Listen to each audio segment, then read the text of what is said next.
Cada um de nós é importante para Deus. Mensagem de Hayden Wilson Tozer, domingo 21 de fevereiro de 1954. O texto que quero usar esta noite é tão familiar que nem precisamos lê-lo em nossa familiar versão King James. Porque Deus amou o mundo de tal maneira que deu o seu Filho unigênito para que todo aquele que nele crê não pereça, mas tenha vida eterna. Agora, aqui num compêndio de 25 palavras, temos o Evangelho cristão, a mensagem, as boas novas, como se Deus tivesse compactado todo o significado das Escrituras neste texto de 25 palavras. Dizem que os diamantes são feitos de carbono nativo que foi colocado sob tremenda pressão e cristaliza. Assim, se permitíssemos que a nossa imaginação voasse um pouco, diríamos e poderíamos dizer corretamente que o Espírito Santo tomou o Evangelho Redentor e o colocou sob a pressão emocional do Deus triuno, tão inacreditavelmente forte e poderoso que foi cristalizado neste diamante brilhante da verdade. Provavelmente é julgado pelo seu valor para a raça humana. É provavelmente o conjunto de palavras mais precioso já reunido pela mente de um homem inteligente.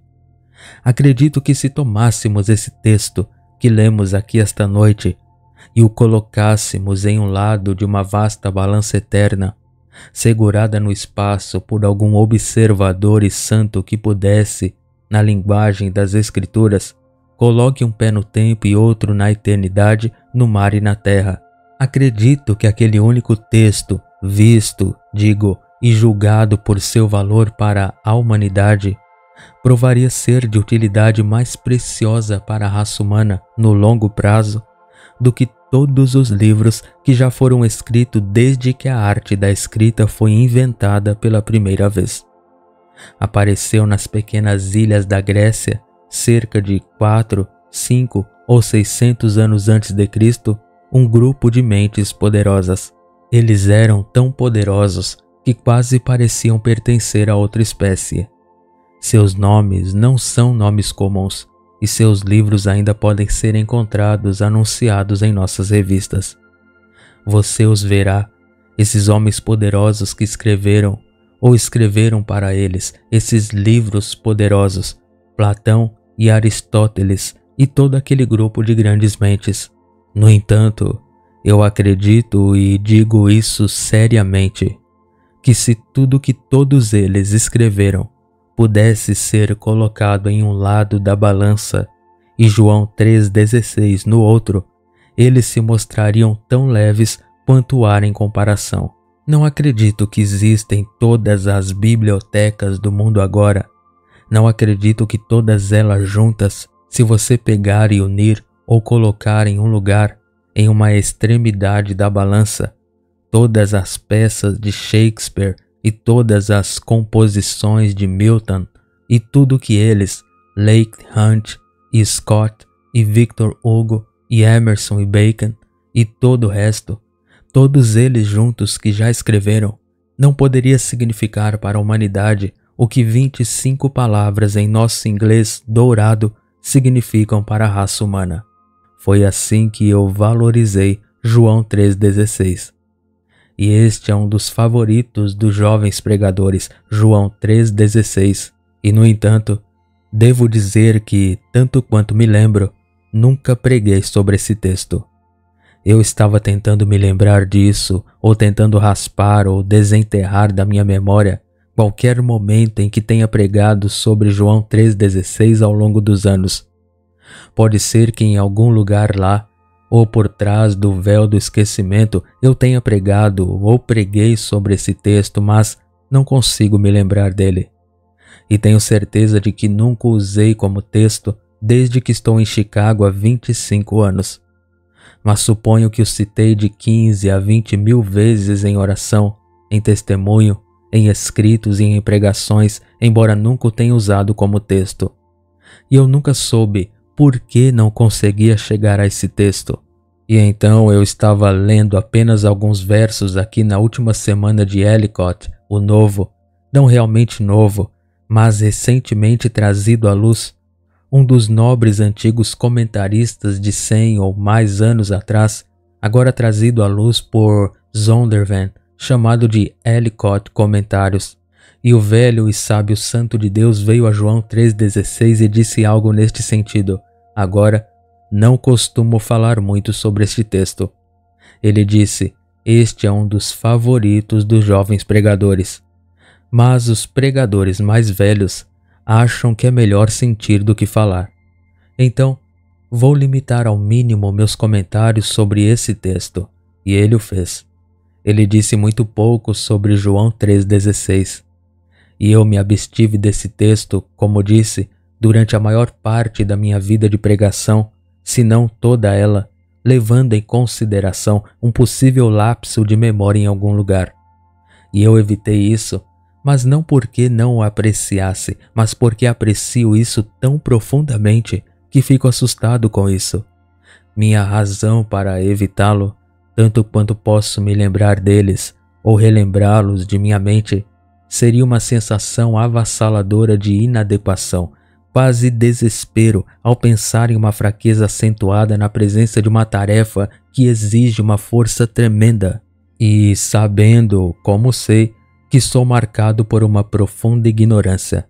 E parece-me que qualquer pessoa que pregue sobre João 3,16 deveria ter uma quantidade enorme de informações. E então, quando penso também como por natureza estou me sentindo e quão difícil é que alguém, para pregar sobre João 3,16, se depare com uma tarefa que requer uma grande simpatia e um amor generoso por Deus e pelos homens.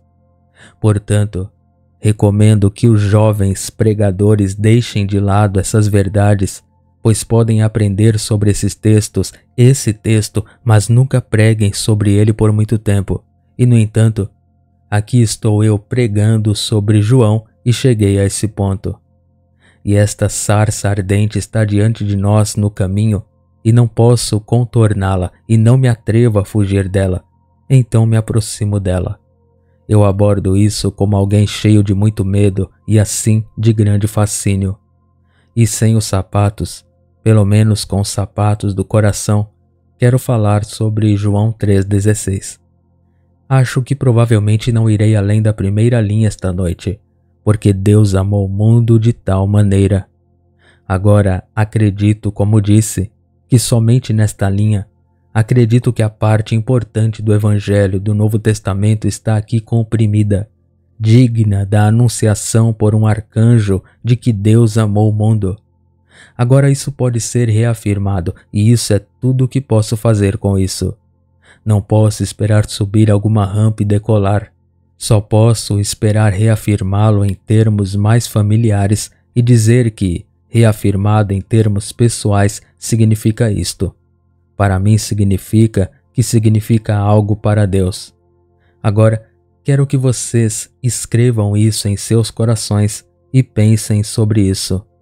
Deus amou o mundo de tal maneira que significa para mim em termos pessoais. Eu significo algo para Deus, sou importante para Ele. Deus está emocionalmente preocupado comigo. Agora, se eu lhe dissesse essas 3 coisas e o enviasse com uma bênção, se você estivesse ouvindo com o coração e também com os ouvidos, teria sido e terá sido muito digno de sua viagem até aqui. Não importa o quão longe você tenha chegado, o fato de Deus ter amado o mundo de tal maneira, reafirmado em termos pessoais, significa que Deus está emocionalmente preocupado comigo. Que sou importante para Deus, significo algo para Ele. Agora, aqui está um dos estranhos paradoxos. É engraçado, não é, como os pregadores falam sobre paradoxos. Nunca ouvi mais ninguém falar sobre isso. O meu filho disse-me hoje que tinha participado em algumas reuniões políticas e disse que nenhum político consegue dizer sim em menos de 25 palavras. Ele disse que nunca consegue dizer sim em menos de 25 anos.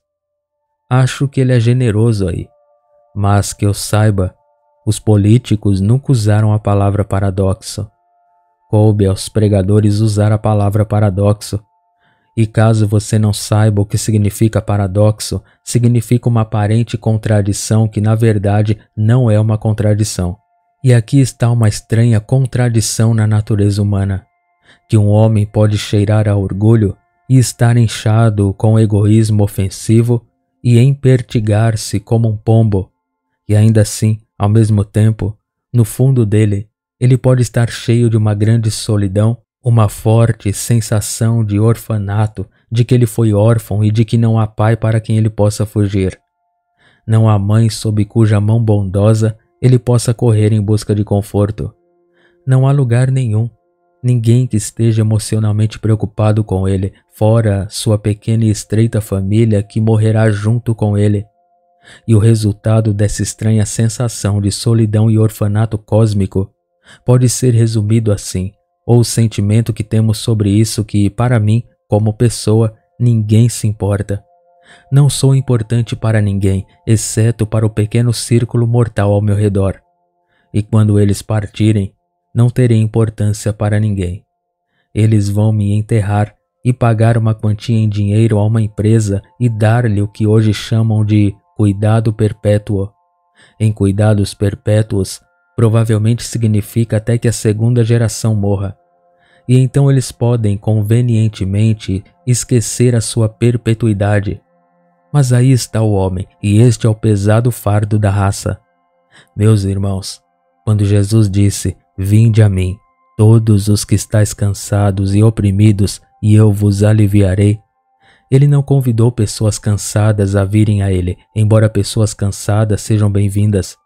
Ele não convidou aqueles que foram economicamente oprimidos, embora eles também sejam bem-vindos. Ele não convidou aqueles que haviam sido politicamente oprimidos, como os judeus foram sob os romanos.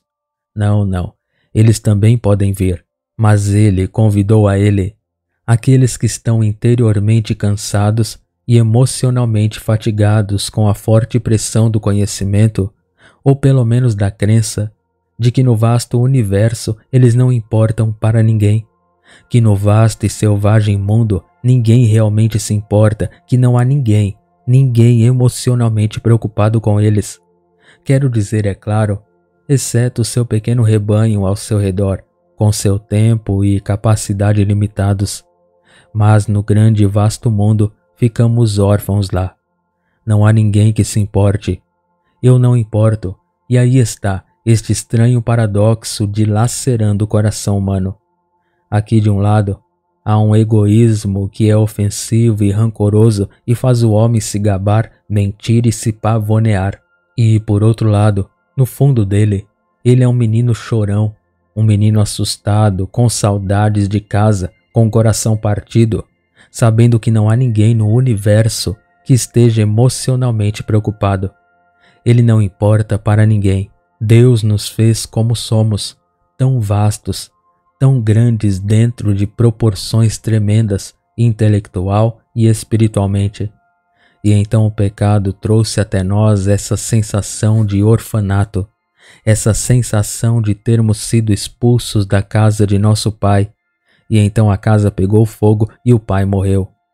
Eu sei que está tudo misturado, eu sei que é tudo uma loucura, eu sei que não é verdade, mas esse é o problema do mundo. O pecado fez isso. E o mesmo diabo que uma vez veio e disse, Deus disse, estava realmente dizendo, na verdade, você não é importante para Deus. Deus já disse para você? Bem, Deus mentiu. Deus não tem nenhuma conexão emocional com você. Você não importa para Deus. Deus não está preocupado com você. E você acreditou na mentira. E o pecado veio ao mundo com todas as suas desgraças e seu feio rastro de morte atrás dele. Lá nos encontramos agora e esse é o problema do mundo. É por isso que os homens se erguem como Napoleão, Hitler, Stanley e o resto e tentam imortalizar-se. E tente fazer com que quando eles partirem alguém se importe. E é por isso que, como disse o poeta quando era menino, escrevi no alto um nome que considerei que nunca morreria. E quando ele voltou aos 80 anos de idade e viu seu nome gravado ali em suas letras toscas e infantis. Ele sorriu e ficou envergonhado, e ainda assim escreveu seu lindo poema, que quando era menino ele escreveu no alto um nome que ele consideraria que nunca morreria. É esse desejo de ser importante para alguém, de significar algo para alguém, de ter alguém que equivale a algo emocionalmente relacionado a nós como pessoas. Ora, a hora em que vivemos passou a ser a hora de um grande humanitarismo, ou melhor, não diria de um grande humanitarismo, eu diria grande humanismo, pois os dois não são a mesma coisa, e quero dizer, o último não o primeiro. Pensamos na raça humana como uma massa. Pensamos estatisticamente na raça humana e pensamos nela como poderíamos pensar numa raça de galinhas, como algo muito populoso e relacionado intrinsecamente, mas o indivíduo não importa. Essa é a maldição dos governos totalitários, como a velha Roma nos seus dias e como era o nazismo e o fascismo, e agora a maldição do comunismo. O Estado significa tudo, a organização significa tudo, mas o indivíduo não significa absolutamente nada. O Evangelho cristão entra nisso maravilhosamente e diz: você é importante para Deus. Você, como indivíduo, é importante para Deus. Deus não está pensando em termos de espécies gerais. Ele está pensando em termos de indivíduos sempre. E quando o Filho de Deus andou pela terra, ele sempre chamou indivíduos para ele. Embora pregasse a multidões, ele não pregava em massa como se fosse uma multidão sem rosto. Ele pregou para eles individualmente, que conhecia cada um, e esses indivíduos eram importantes para ele. E assim, a mulher apanhada em adultério, deitada no pó, pronta para ser apedrejada até a morte, foi gentilmente colocada de pé e mandada embora, e disse que Deus a perdoaria, ir e não pecar mais. E a mãe com um bebê aleijado que ela trouxe para Jesus, que havia sido chutado e empurrado para todos os lados, até que ela não tivesse mais a sensação de que o bebê ou ela representava alguma coisa no vasto mundo, foi selecionada no meio da multidão, tocada e abençoada, e Jesus abençoou o bebê e chamou seu nome. Estatísticas, Jesus não conhece estatísticas, ele não lida com elas, ele lida com indivíduos, e a mensagem cristã é: Deus ama o mundo, e Deus não ama as massas, ele ama as pessoas, os indivíduos, e ama as massas apenas porque elas são compostas de indivíduos. Mas o mundo não sabe disso. Acho que estou começando a entender enquanto falo por que Moody disse: se eu conseguisse fazer com que todos no mundo acreditassem que Deus os ama, eu faria com que todos no mundo se convertessem. Acho que foi um exagero, mas pelo menos acredito que sei o que ele quis dizer. Agora, esse sentimento profundo que o diabo plantou em nós, de que não importamos para ninguém, é confirmado pela observação. Tudo o que você precisa fazer é olhar ao seu redor e ver, e você descobrirá que a natureza por si só, por exemplo, parece estar muito pouco preocupada com o indivíduo. Muito preocupado com a espécie, mas muito pouco preocupado com o indivíduo. Claro, Tennyson disse sobre a natureza, tão cuidadosa com o tipo que parece, tão descuidada com a vida de solteiro. E assim, a natureza plantou profundamente em cada ser humano normal um tremendo desejo de autopropagação. E esse desejo começa na infância e não morre até morrermos. E esse desejo garante a perpetuação da raça. E ainda assim, quando o indivíduo perpetua sua espécie, ele morre e volta ao pó. E não há lugar em qualquer lugar que não esteja contaminado ou abençoado como você quiser com a poeira dos homens onde uma vez estiveram e não existem mais. E se pegarmos as asas da manhã, diz o poeta, e não ouvirmos nada além do som dos respingos da grande Amazônia, ainda assim, mesmo lá, os mortos estão. E todas as tribos que andam pela terra são apenas um punhado das tribos que dormem em seu seio. Desde que começou a longa fuga dos anos, a matrona, a donzela e o soldado, um velho na flor cinzenta da sua velhice, e reis e homens instruídos, e tolos e sábios, todos se deitam juntos e os mortos controlam sozinhos. A natureza parece confirmar a ideia de que você e eu não importamos no vasto universo. Quem se importa com a geração passada? Se você quiser verificar isso, vá a algum cemitério em algum lugar, como eu faço às vezes, e não diga que sou mórbido, eu não sou. Vá a um cemitério e olhe ao redor. Quem está vivo para se preocupar com aquele velho aí? Lá ele está. Ele está morto há 200 anos. Quem está vivo para se preocupar com ele? Seus tataranetos, tataranetos, tataranetos podem vir descuidadamente com sua câmera e entre a piada e as piadas tirar a pedra velha, torta e inclinada do tataravô que indica onde ele está. Quem se importa com ele? Ele rolou nas curvas diurnas da terra com rochas, pedras e árvores e não importa mais do que a rocha ali na encosta. Poucos há que se preocupem quando vivemos e menos ainda quando morremos. E quando morrem, ninguém se importa. Agora, a mensagem cristã chega e diz: Deus se importa. A mensagem cristã chega ao vagabundo, aquele velho vagabundo. Antigamente, ele era um rapaz brilhante, rastejando pelo chão com o rosto brilhante, o queixo gotejante e os olhos brilhantes. E seus pais correram para agarrá-lo e o apoiaram nas pernas bambas e o agarraram quando ele caiu. Ele significava algo para alguém, mas eles se foram e a sociedade não fez o que era certo para com ele, e ele não fez o que era certo para com a sociedade, e agora ele é um vagabundo, roupas velhas que lhe servem como se tivesse nascido com elas. Cada ruga de seu corpo velho e cansado, essas roupas cabem agora untadas para ele, e seus velhos pés, calçados com sapatos que se ajustavam aos seus pés, como se também haviam sido esticados, e todo o corpo cheio de sujeira e piolhos. E lá está ele, cheirando a todos os lugares onde esteve nos últimos 15 anos.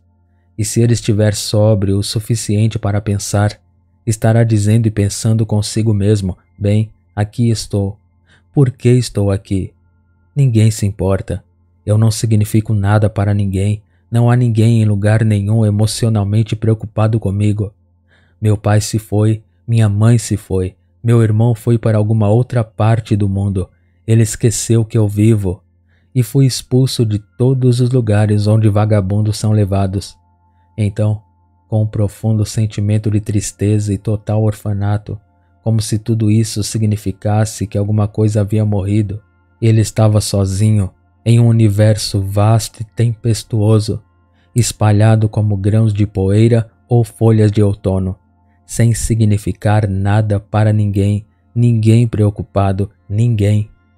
O evangelho cristão disse: espere um minuto, alguém está emocionalmente preocupado com você.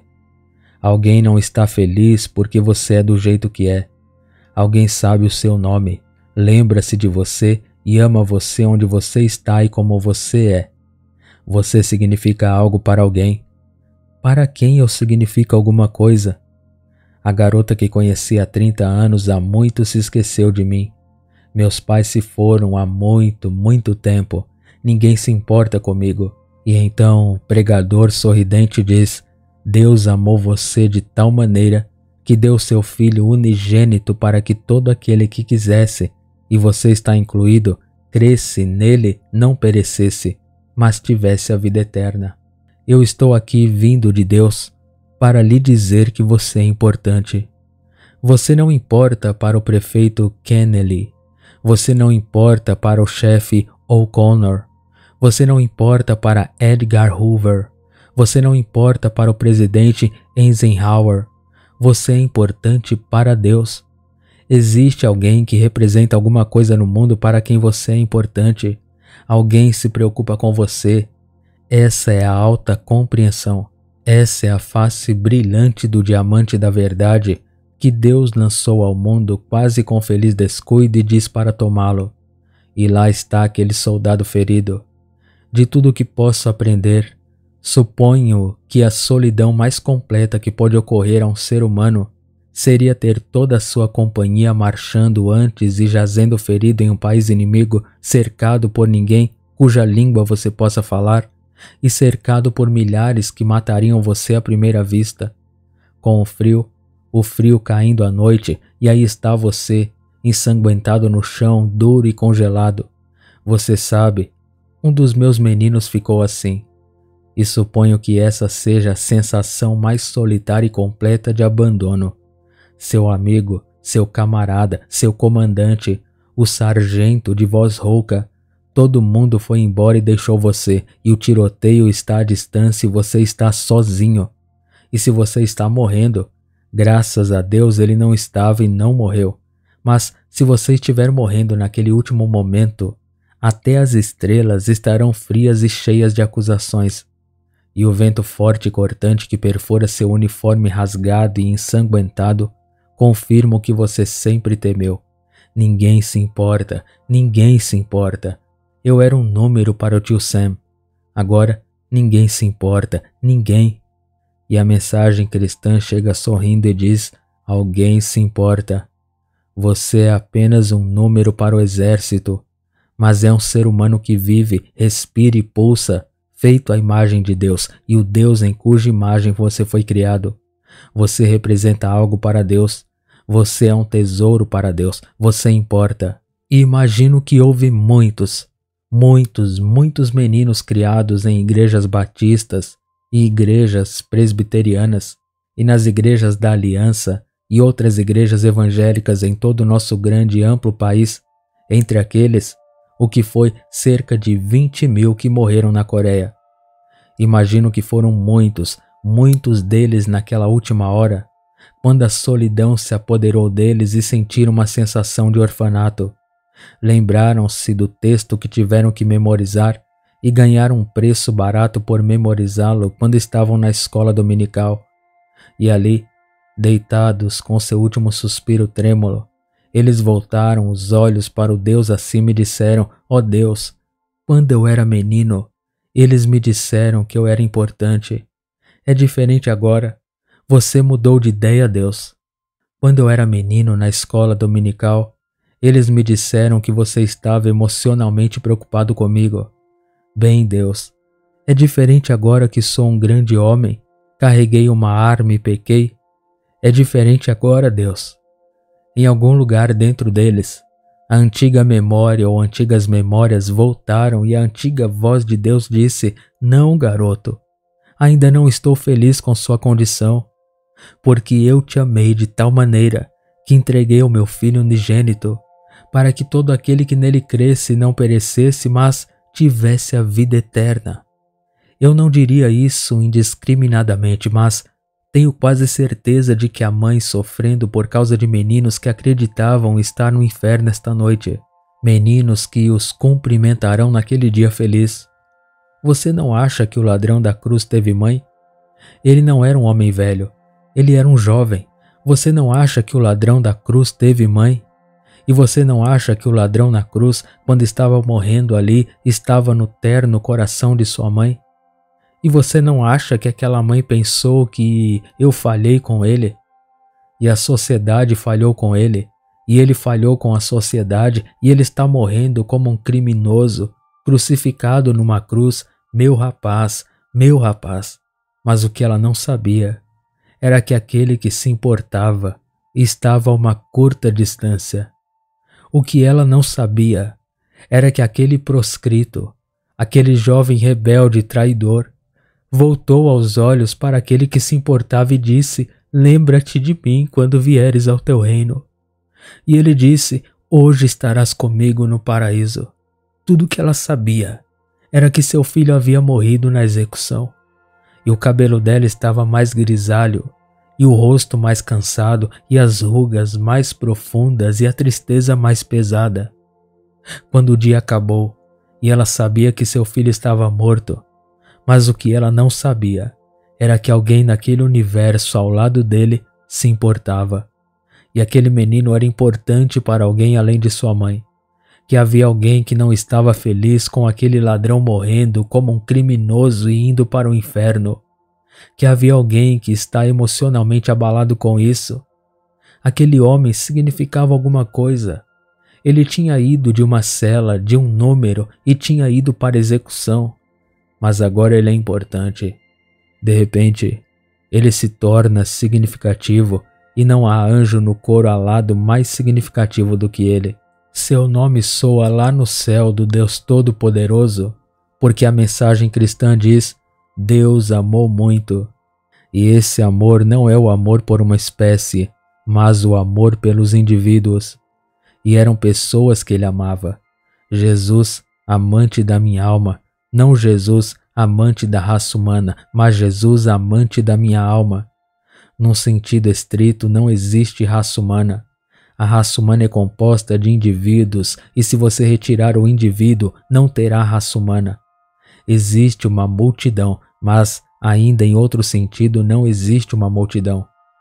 Os evangelistas amam as multidões, multidões enlouquecidas hoje em dia, e olham para elas como multidões. Em certo sentido, não existe multidão, pois uma multidão é simplesmente uma congregação de indivíduos, e cada indivíduo tem significado eterno no coração de Deus. Deus tanto amou. Deus está emocionalmente preocupado com o indivíduo. Aquele prisioneiro ali, talvez num campo de prisioneiros, amaldiçoado e espancado, e quase morto de fome e ameaçado e submetido à lavagem cerebral e algemado até ser levado a acreditar que seu próprio país se voltou contra ele. Mentiras foram contadas e o seu próprio país foi reduzido até que a sua mente se encheu da crença de que mesmo seu próprio povo já não se importa, que ninguém se importa. Seu país o abandonou, ninguém se importa. E depois de meses e meses de cansaço e desnutrição, e anemia e fadiga profunda que nenhum descanso pode curar, ele chega a esse lugar onde não consegue mais se livrar balançando a cabeça. A grande sensação de solidão cósmica, orfanato, morreu alguém que antes importava. E a mensagem cristã chega e diz: não, filho, você passou por momentos difíceis. Talvez algumas pessoas em casa tenham esquecido. Talvez a garota que jurou no cartório que seria fiel até o fim tenha se casado com outra pessoa agora. Talvez sua empresa tenha descartado você e você tenha sido classificado como desaparecido em combate. Seus pais nem sabem que você está vivo. Talvez o seu pessoal em casa esteja morto, mas tem uma mensagem para você. Existe alguém que não muda, e há alguém que se importa e não está feliz como você está. Ele nunca ficará feliz do jeito que você está até que você esteja seguro em seu seio. Ele nunca se sentirá bem com você até que você, solitário, com todo o seu desânimo, melancolia e cansaço, até que você volte ao seu coração e encontre seu lar lá para viver e morrer lá e viver novamente lá. Essa é a mensagem cristã, meus amigos. E assim por todo mundo podemos ir e contar a eles, ao náufrago e ao fracasso crônico. O homem que falha em tudo que toca. Algumas pessoas têm sucesso na ponta dos dedos. Basta tocá-lo e ele vira ouro. Outras pessoas são fracassos crônicos. Estabeleceram um padrão de fracasso. Tudo que eles fazem falha. Eles somam 2 vezes 2 e dá 5. Nada que eles possam fazer vence. E então é um fracasso total. E eles dizem: bem, está tudo bem. Grandes camaradas e homens de popularidade e homens que ganham dinheiro. Eu falho em tudo, eu simplesmente não sou bom. A língua inglesa é uma linguagem quase humorística, francamente contundente e precisa. Ele não presta, dizem. Algumas mulheres dirão sobre outra mulher: ela não presta. E você poderia escrever, qualquer pessoa com um pouco de imaginação poderia escrever um livro sobre isso. Deixe-me ouvir 2 velhinhas dizerem sobre uma garota: ela não presta, e poderei escrever um livro sobre a garota. Eu nem preciso conhecê-la. Basta usar sua imaginação. Eles investiram muito nisso. Não é bom, não é bom. Mas você sabe, não há ninguém em todos os Estados Unidos da América transbordando para o Canadá e descendo para o México e Guam, através do oceano para a Europa e por toda parte, e ainda assim vindo para a Ásia e acolhendo todos eles, até o último menino negro retorcido, aleijado, deformado em alguma cabana na África. Não há um único ser humano sobre o qual Deus diga, ele não presta. Nesse sentido, ele diz que não há justo, não há nenhum. Todos nós devemos ser salvos e todos pereceremos se não nos arrependermos, e todos devemos nascer de novo. Mas no sentido de ser considerado inútil e sem esperança, não há ninguém. Graças a Deus não há ninguém. E não dê ouvidos a nenhum desses intérpretes da verdade que dizem que Deus escolheu alguns e não escolheu outros, e aqueles que ele escolheu serão, e aqueles que ele não escolheu não são bons. Eles são vasos de ira preparados para a destruição, e Deus os criou para se divertirem em condená-los. Não dê ouvidos ao que Wesley chamou de um decreto horrível. Não existe ninguém assim no universo. Não digo que há algo de bom em todos, mas eu digo que há alguém que gosta deles, seja eles bons ou não. Eu digo que há alguém que está emocionalmente preocupado com eles. Todo mundo importa, e você esta noite, meu amigo, importa. Agora, eu repeti isso inúmeras vezes, não porque tenha outra linguagem, mas porque quero que isso chegue ao seu coração. Quero que você leve isso com você esta noite. Quero que você vá embora, não falando descuidadamente sobre isso ou aquilo, mas quero que você vá embora dizendo: aquele que estava com o Pai e que veio e relatou o que viu diz: você é importante. E desceu do alto, não para condenar o mundo, mas para que o mundo pudesse viver. E quem nele crê, todo aquele é singular, crê nele. Esse é o indivíduo, não deve perecer, mas ter a vida eterna. E então há alguém que é de cima que veio e disse: isto é o que eu vi lá. Estou registrando o que vi. Todo mundo importa. E Deus está preocupado com você como indivíduo. Mas você diz: se ao menos você me conhecesse, Sr. Tozer, não falaria assim. Claro que não conheço vocês, todos vocês individualmente, mas não faria diferença alguma. Ainda é verdade. Deus está preocupado com você. Preocupado com minha família? Não, preocupado com você e também com sua família. Você. Mas você diz, Sr. Tozer, eu pequei, menti, falhei. Fiz votos e os quebrei. Fiz promessas e não consegui cumpri-las. Eu não sou bom. Bem, tudo o que posso dizer é que se você persistir em sua sombria incredulidade, não há nada que nem mesmo Deus possa fazer por você. Porque é a incredulidade que te diz, ao mesmo tempo, que você é difícil de engolir de orgulho.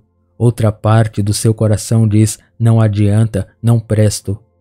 E o Deus Todo-Poderoso se deu ao trabalho de dizer que você é, não que você seja bom moralmente, mas que você seja bom para Deus, porque Deus vai transformá-lo. E ele provou que se importa enviando seu Filho unigênito, para que todo aquele que nele crê não pereça, mas tenha vida eterna. Estou quase terminando. Só posso salientar que a fé vem pelo ouvir a palavra, e começa a funcionar quando começamos a afirmar. Agora, se você começar a afirmar e dizer a Deus esta afirmação: ó Deus, crendo em tua palavra eu afirmo, eu significo algo para ti. Eu afirmo isso, Deus. Você disse isso para mim, agora eu digo de volta para ti. Você está preocupado comigo. Pode mudar toda a aparência da sua vida por todos os anos se você começar a dizê-lo esta noite. Eu importo, eu importo. Sou um pecador, mas sou importante. Estou destinado ao inferno, mas não vou para o inferno sem que ninguém se importe. Alguém se preocupa além do poder de expressar: eu sou importante. Estou sozinho. Eu sou um número para o governo. Sou uma estatística. mas para Deus sou uma pessoa que importa. Quando Deus diz em sua palavra que Ele me ama, Ele quer dizer que Ele me ama. Bem, afirme, eu sou importante para Deus. E então volte-se para Deus e diga, ó Deus, eu sou importante para ti. Então você está bem perto do irmão do reino. Eu era importante para você, Deus. Depois que você mesmo disse, acredito que seja verdade, eu importo. Sou um pecador, estou a caminho do inferno, mas alguém se preocupa comigo. E depois que seu coração acreditar nisso, pois isso faz parte do evangelho cristão, então você começa a orar. A fé vem pelo ouvir, e a fé se torna perfeita pela oração. Ó Deus, acredito que sou importante para ti. Você vê como é simples e como é fácil cair nos braços de Deus. Voltar para Deus se você se afastou, voltar para casa se você se desviou, ir até Ele pela primeira vez como um pecador. E com plena confiança de que Deus pegou a grande verdade, a verdade que o diabo nunca descobriu, a verdade que a humanidade nunca sonhou em descobrir, e a comprimiu por toda a pressão do Deus triuno no brilhante diamante da verdade, e a ergueu como a mensagem brilhante da igreja. Deus amou o mundo de tal maneira que deu seu Filho unigênito para que todo aquele que nele crê não pereça, mas tenha vida eterna. Você acredita nisso? Você acredita nisso esta noite? Diga amém. Você acredita nisso? Eu acredito nisso. Eu acredito nisso. E você, amigo? Você não é cristão. Não vamos consertar você e dizer que está tudo bem. Não está tudo bem. Essa palavra perecer está em João 3,16. Não negligencie isso. Perecer está lá, mas está lá depois da palavra amor. Perecer está aí, então não está tudo bem. Se você pecou e não veio a Cristo entregando-se com fé, não está tudo bem. Você perecerá com certeza. Mas não importa quão ruim ou quão longe você esteja de Deus, e quantas vezes você tenha falhado com Ele, e quantas mentiras você tenha contado a Ele, ou quão terrível você tenha sido, ou quão ruim você sinta que é, eu tenho a palavra para você. Você é importante. Deus está preocupado. Deus não está feliz como você está. Ele diz, volte para casa, e quem ouvir e disser, venha. Quem quiser, venha. Homem pecador, mulher pecadora, você pode vir. Você pode. Deus espera para recebê-lo.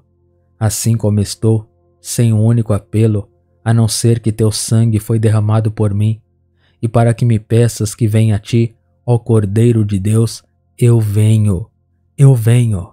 Aqueles que te conheceram, conhecem seu temperamento sujo, conhecem sua disposição impossível, conhecem seu passado e não têm fé em você, eles podem mantê-lo fora. Pois eles não têm as chaves da morte e do inferno, porque há alguém para quem você é tão importante que deu seu único filho. Amém.